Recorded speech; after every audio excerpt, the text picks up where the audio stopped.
SNS news channel, खबर जो आपको रखे सबसे आगे।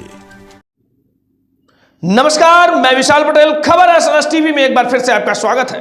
आइए ले चलते हैं उत्तर प्रदेश की कुछ खास खबरों की ओर और दिखाते हैं उत्तर प्रदेश के बांदा जिले से सूर्य कुमार शुक्ला की यह खास रिपोर्ट।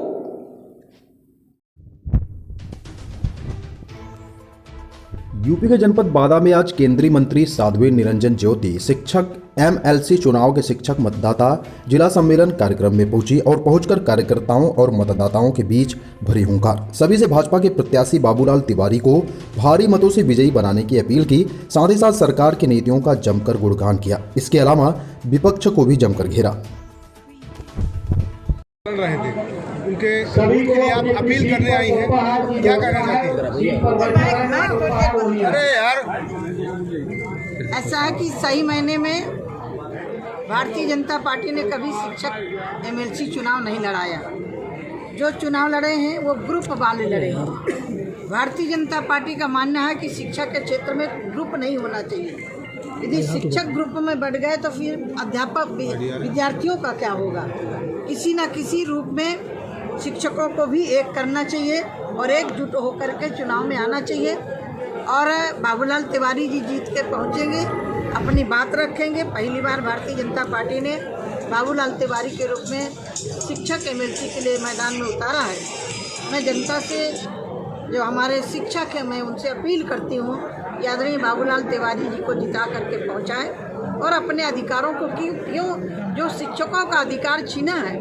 भारतीय जनता पार्टी की सरकार 2005 में नहीं थी। छीनने वाले तो सपा वाले लोग हैं जो चिल्ला रहे हैं। आज हम देने वाले लोग हैं और मुझे मालूम है कि हमारी चाहे प्रदेश की सरकार हो चाहे केंद्र की सरकार हो, जनहित में कोई भी काम होते उनको रोकती नहीं है।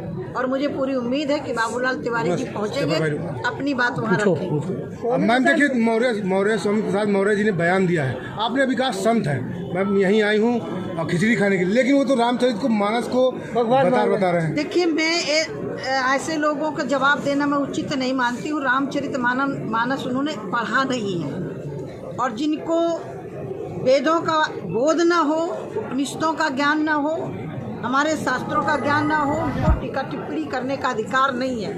हम किसी के ग्रंथ पर टिप्पणी नहीं करते। शायद यही टिप्पणी कुरान पर कर दिए होते तो आज पूरे विश्व में फतवा जारी हो जाता।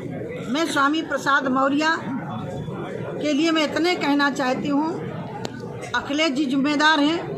यदि वो मर्यादा पुरुषों को मानते हैं, भारत की जनता की भावनाओं को जो हत्या किया गया है, यदि वो सहमत हैं तो स्वामी प्रसाद मौर्य को अपनी पार्टी से हटाएं और माफी मांगे। उनके समर्थन में विजय प्रजापति जो विधायक थे, बीजेपी से विधायक, वो दोनों गुरु पहले तो ये बीजेपी से विधायक थे ना, चेला दोनों बीजेपी छोड़ने के बाद आज सपा में बीजेपी में आए थे और चले गए। गुरु जैसा वैसे ही चेला, एक ही स्वामी प्रसाद मौर्य के वो चेला थे।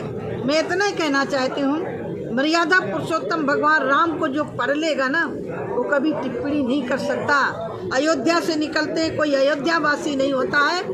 लंका में विजय प्राप्त करते हैं तो सबसे पहले निषाद को गले लगाते हैं, सबरी को गले लगाते हैं, भीलों को गले लगाते हैं, संतों को साथ में लेकर के। और यहाँ तक कि लंका पर विजय प्राप्त करने के लिए जरूरत पड़ती है तो लंका के रावण के भाई को भी अपना मित्र बना करके लंका पर विजय प्राप्त करते हैं।